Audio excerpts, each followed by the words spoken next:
We've covered the foundations of options, calls, puts, spreads, and straddles. Now we move into the next layer: how options tie into indexes, yields, and broader strategies that traders and portfolio managers use to shape risk.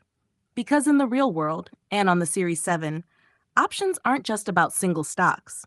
They're about managing exposure to markets, sectors, and even interest rates. Let's begin with index options. An index option is based not on a single stock, but on the movement of an entire index, like the S&P 500, the S&P 100, or the Nasdaq 100. Just like equity options, they come in calls and puts. A call gives you the right to profit from a rising market, a put profits from a decline. But there's one big difference. When an index option is exercised, there's no delivery of securities. Instead, it settles in cash. Here's how that works. Let's say you own one OEX May 800 call, and the index closes at 808. That's 8 points in the money, and with the $100 multiplier, you receive $800 in cash at settlement. If the option were out of the money, it would expire worthless. No exchange of shares, no delivery, just a cash adjustment. Index options also use European-style exercise, meaning they can only be exercised on the expiration date, not before. That's a contrast to equity options, which are typically American-style exercisable at any time up to expiration. Now, why use index options? For diversification and hedging. A portfolio manager who wants to protect against a general market decline can buy index puts. If the market falls, the gain on the put offsets the portfolio's losses. That's the heart of portfolio insurance. Alternatively, an investor expecting broad market strength could buy index calls or sell index puts to position for a rise. The Series 7 will often test your understanding of how these positions behave relative to the overall market.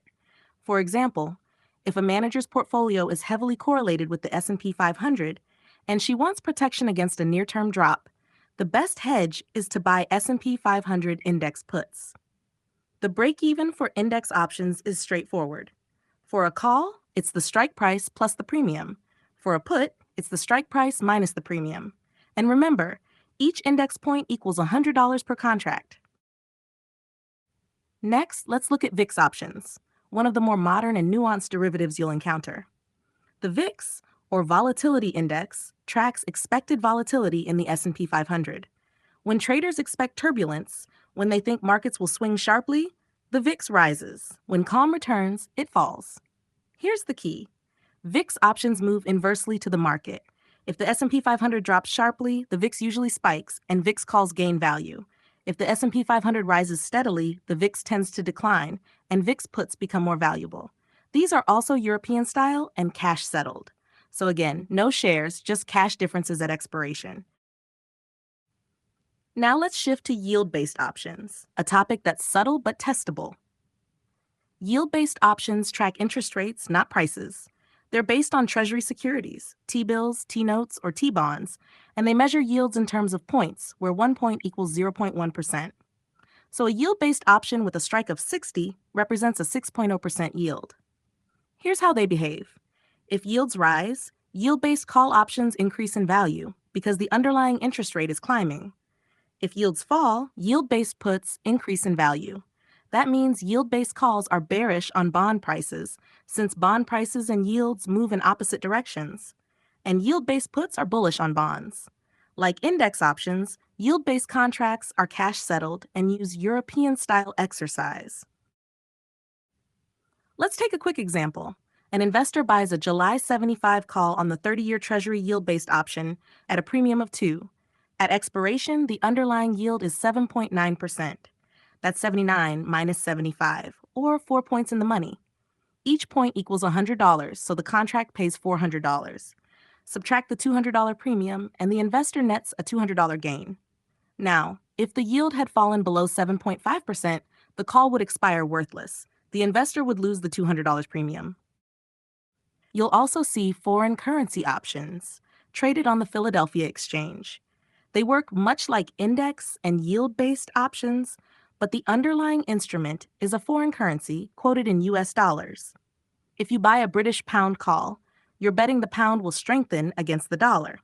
If you buy a put, you're betting it will weaken. Each contract represents a specific number of currency units. typically 10,000 for most major currencies and 1 million for the Japanese yen. Like yield-based and index options, these too are cash settled and European style. So what ties all of this together? Options on indexes, yields, and currencies are designed for hedging and speculation on broad movements, not individual securities. They're cash settled, European style, and their value depends on market direction, volatility, and time. And the underlying relationships are consistent. Index calls rise with markets. Index puts rise when markets fall. Yield calls rise when interest rates rise. Yield puts rise when interest rates fall. Currency calls rise when the foreign currency strengthens. Currency puts rise when the foreign currency weakens. Options are the tools of precision in finance, small contracts that allow traders and investors to shape the risk of much larger portfolios. And for the Series 7, your job is to understand not just the contracts themselves, but the relationships they represent. Next time, we'll move into debt securities and bond analysis, where we connect yields, prices, and ratings and look closely at what drives the bond market's logic.